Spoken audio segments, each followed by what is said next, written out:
사도신경하심으로 우리의 신앙을 하나님 앞에 고백합니다. 나는 전능하신 아버지 하나님, 천지의 창조주를 믿습니다. 나는 그의 유일하신 아들 우리 주 예수 그리스도를 믿습니다. 그는 성령으로 잉태되어 동정녀 마리아에게서 나시고 본디오 빌라도에게 고난을 받아 십자가에 못 박혀 죽으시고 장사된 지 사흘 만에 죽은 자 가운데서 다시 살아나셨으며 하늘에 오르시어 전능하신 아버지 하나님 우편에 앉아 계시다가 거기로부터 살아있는 자와 죽은 자를 심판하러 오십니다. 나는 성령을 믿으며 거룩한 공교회와 성도의 교제와 죄를 용서받는 것과 몸의 부활과 영생을 믿습니다. 아멘. 찬송가 515장입니다. 찬송가 515장입니다. 눈을 들어 하늘 보라. 어지러운 세상 중에 곳곳마다 상한 영의 단식 소리 들려온다. 빛을 잃은 많은 사람 길을 잃고 헤매이며 당자처럼 계지나니 믿는 자여 어이할꼬. 눈을 들어 하늘 보라. 어두워진 세상 중에 외치는 자만 건많은 생명수는 말랐어라. 죄를 대속하신 주님 선한 일꾼 찾으시나. 대답하리 어디 있나. 믿는 자여 어이할꼬. 눈을 들어 하늘 보라. 살아계신 주 하나님 약한 자를 부르시어 하늘 뜻을 전하셨다. 생명수는 홀로 예수 처음이요 나중이라. 주님 너를 부르신다. 믿는 자여 어이할꼬. 눈을 들어 하늘 보라. 다시 사신 그리스도 만 백성을 사랑하사 오래 참고 기다리네. 인내하신 우리 구주 의의 심판하시는 날 곧 가까이 임하는데 믿는 자여 어이할꼬. 아멘. 오늘 말씀 열왕기상 1장에서 보겠습니다. 열왕기상 1장 32절로 37절까지 말씀입니다. 열왕기상 1장 32절로 37절까지 말씀. 제가 가진 성경은 구약성경 510쪽에 있습니다.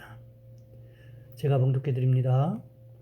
다윗 왕이 이르되 제사장 사독과 선지자 나단과 여호야다의 아들 브나야를 내 앞으로 부르라 하니 그들이 왕 앞에 이른지라.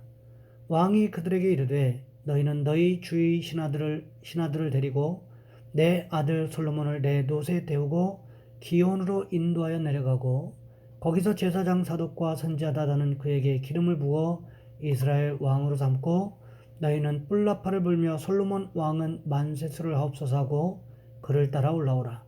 그가 와서 내 왕 위에 앉아 나를 대신하여 왕이 되리라. 내가 그를 세워 이스라엘과 유다의 통치자로 지명하였느니라. 여호야다의 아들 브나야가 왕께 대답하여 이르되 아멘. 내 주 왕의 하나님 여호와께서도 이렇게 말씀하시기를 원하오며 또 여호와께서 내 주 왕과 함께 계심같이 솔로몬과 함께 계셔서 그의 왕위를 내 주 다윗 왕의 왕위보다 더 크게 하시기를 원하나이다 아니라. 아멘. 오늘 본문의 말씀을 가지고 다윗 왕의 명령이라는 제목으로 함께 말씀을 살펴보겠습니다. 정신분석학자인 프로이트의 이야기 가운데 이런 이야기가 있습니다. 바다를 항해하던 배가 파선이 되어서 선원 한 사람이 파도에 밀려 어느 섬에 닿게 되었습니다. 그 섬의 원주민들이 그를 발견하고는 추장 앞으로 데려갑니다. 이 선원이 내가 이제 저들의 손에 죽게 되었구나 라고 생각했습니다. 그런데 뜻밖에도 그들은 자기를 그 섬의 임금으로 후대하는 것이었습니다. 표류하던 선원은 왕의 자리에 앉아 권세를 누리며 살게 되었습니다. 그런데 시간이 갈수록 이상이 여겨져서 하루는 그들에게 물어보았습니다. 그랬더니 그들이 하는 말이 이 섬에서는 1년에 한 번씩 왕을 세웠다가 1년이 지나면 그 왕을 다시 무인도로 보내서 그곳에서 죽게 만든다는 것이었습니다. 이 선원은 깜짝 놀라서 그렇다면 구원받을 길이 없을까 곰곰이 생각하던 중에 그에게 좋은 생각이 떠올랐습니다. 그는 원주민들에게 명령하기를 배를 한쪽 지어서 그 배에 곡식과 과일나무를 싣고 무인도로 가서 심으라고 했습니다.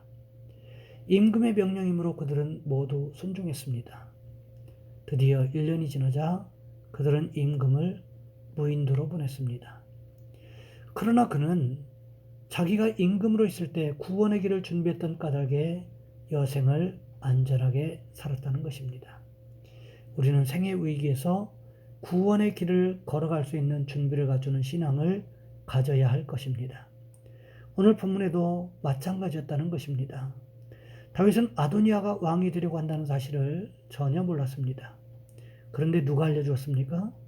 밧세바와 나단 선지자가 알려주었다는 거지요. 그때 다윗은 밧세바에게 무슨 이야기를 했습니까? 열왕기상 1장 30절 말씀해 보시면 이렇게 기록하고 있습니다.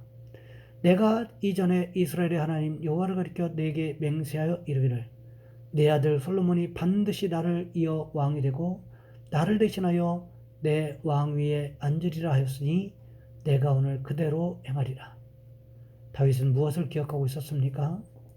예전에 이스라엘의 하나님 여호와를 가리켜 밧세바에게 했던 맹세를 기억하고 있었다는 것입니다.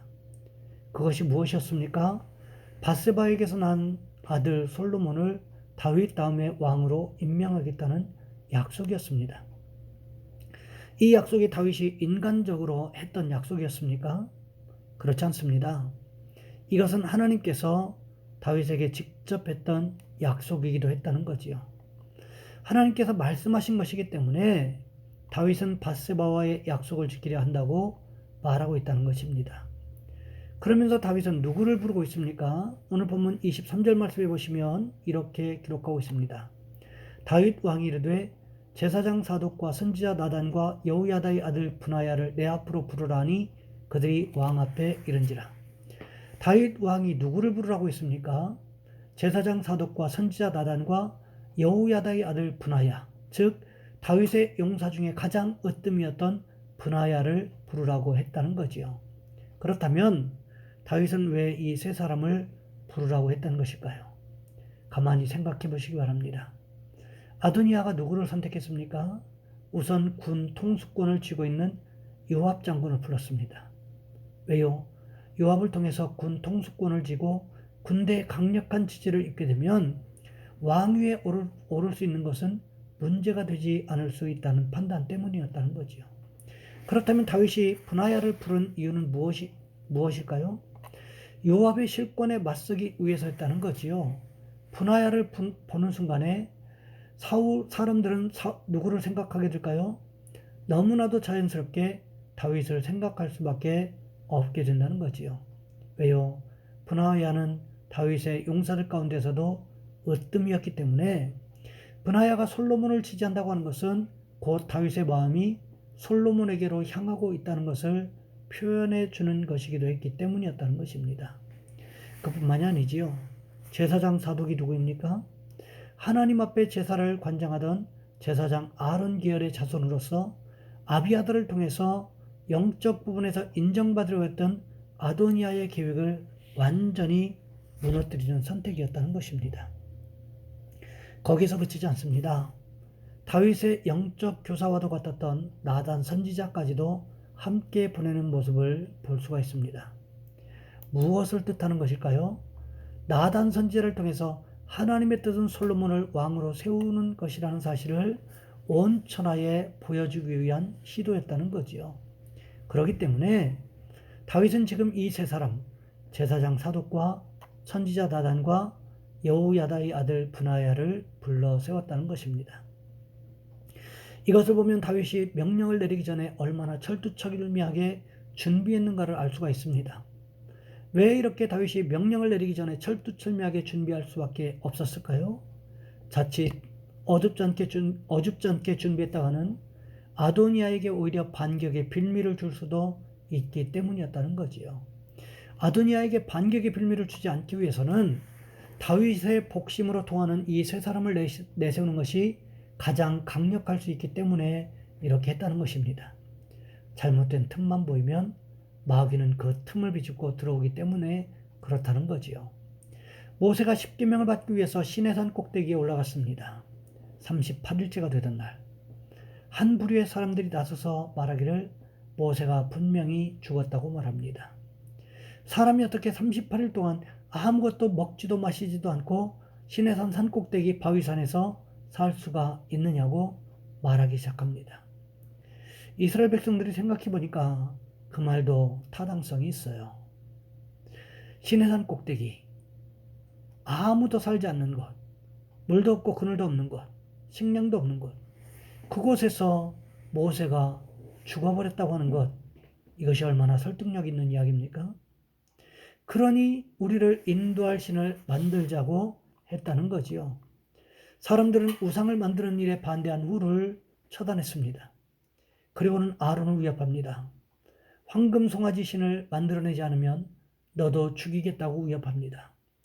그러자 어쩔 수 없이 아론은 금 장식품들을 가지고 오라고 하지요. 그런데 그때 애굽의 마술사들이 황금 송아지 만드는 일을 마술로 돕기 시작합니다. 그래서 불 속에서 마치 황금 송아지가 달려오는 듯한 모습을 보게 만들었다는 거지요. 하지만 모세는 그때도 여전히 있었다는 것입니다. 살아 있었다는 거지요. 모세의 부재가 만들어낸 참사였다는 것입니다. 이렇듯이 사탄은 틈만 생기면 교묘하게 비집고 들어오는 특성이 있습니다. 이런 일이 아도니아에게도 있지 않았습니까? 처음에 자기 스스로 왕이 되려고 시도했던 것이 바로 이 일의 시작이었다는 거지요. 그런데 여기서 다윗 왕이 이 모든 일을 바로잡기 위한 명령을 내리는데 어설프게 처리했다가는 오히려 되치기를 당할 수 있는 위험성이 충분히 있었다는 것입니다.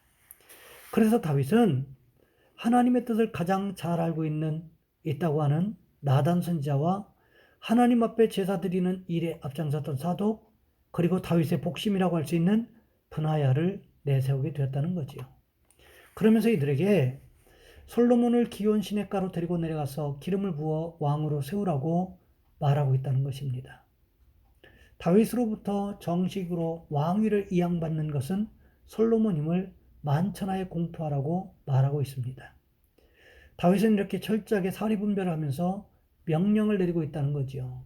그런데 이것이 인간적인 생각을 가지고 내린 명령이 아니었다는 것입니다. 무엇에 의한 명령이었습니까?